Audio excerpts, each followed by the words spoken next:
If you use Entity Framework Core on a daily basis in your .NET applications, for sure you're familiar with app.dbContext file and OnModelCreating method. In many of the enterprise-grade applications, I saw that it tends to have hundreds of lines of code for entity configurations, and EF Core supports the different approach to make your code more clean and readable. And in today's tutorial, I'm going to show you how to get rid of all of those lines of code in the single file per entity approach. If you haven't subscribed my channel yet, I highly recommend to smash subscribe button down below, to give me a like, to write a comment, and to subscribe to my weekly .NET newsletter, link down below description. And now let's get started.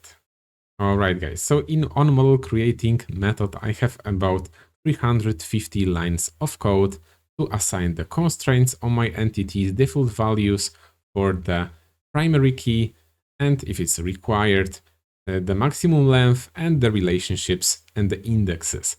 So now how to change this approach of having everything in the one method in the DbContext file to the single file per entity approach. So now I recommend to create the separate directory for all of the entity configurations. So I will call it entity configurations, and the first entity that I would like to configure will be the customer. So customer configuration, and we need to implement one interface which is called IEntityTypeConfiguration, and you need to specify here the type of your entity that you would like to configure. So I will pass the customer, and I will implement missing members, so the one method which is called configure, and here as you can see we have the entity type builder of this type, so you don't need to specify once again that you're using the .entity of the specific type because it's already known there. So now I will go to the application DbContext and I will take the whole configuration that was in my application DbContext, and I will paste it to the configure method. And now once the entity type is already known, then we can remove this whole part. So I will use the Ctrl F in the Visual Studio to replace this content with only the builder, so the parameter that we have over there, and I will match the whole word and I will replace in the current document. Now I will do it for the rest of my entities. So I will take the product, so I'll create the class called product configuration.cs, and I will do it the same as for the customer. So I will take this whole configuration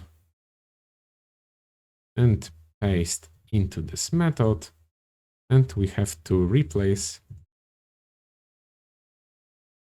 all the occurrences for only the builder.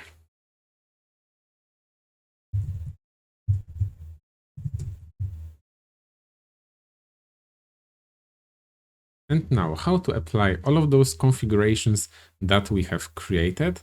You only need to write single line of code in the OnModelCreating method. So this way, when you type modelbuilder.ApplyConfigurationsFromAssembly and you type of your application DbContext, so in my case, the class is called app.dbContext, and then .assembly,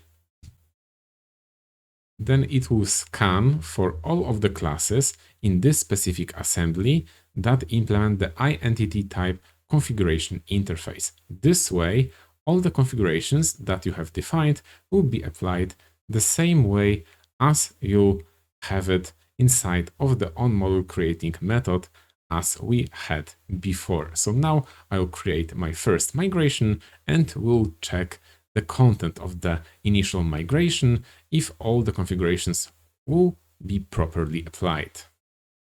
And now I will create the first migration with the usage of Entity Framework commands. So I will type .NET EF migrations add.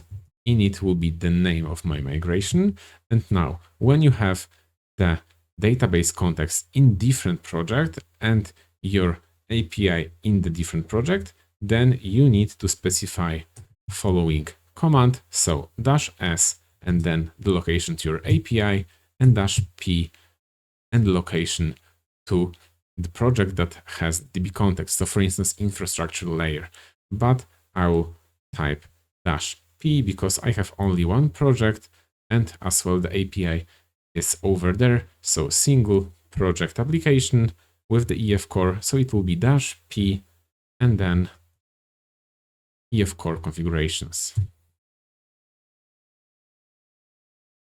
After the creation of the migration, we have the new folder called migrations, and inside of it I have my init migration with the up and down methods. And as you can see, we have all the constraints that we have defined in the entity type configuration classes. So we have the primary keys, foreign keys, we have the max length, if it's nullable or not. So all the configurations were properly applied. So now, based on this migration, I can execute the database update command to actually create the database in my SQL server. So now let's create it. So .NET EF database update and the location to my EF Core configurations project, and then I will enter. As you see, the Entity Framework configurations database was properly created based on the migration. So now, just to summarize, as you can see, having the hundreds or thousands of lines of code in the OnModelCreating method makes your code less readable for all the team members. And I have encountered exactly this specific scenario that I had to perform some adjustment or some fix in the specific entity. And it was very hard for me at first to get to know where I need to perform the change. And with this approach, you exactly know where to look at. So based on this tutorial, I think that you see the difference and it was helpful for you. So if yes, don't forget to give me a like, to write the comment and to subscribe to this channel, and see you in the next tutorial.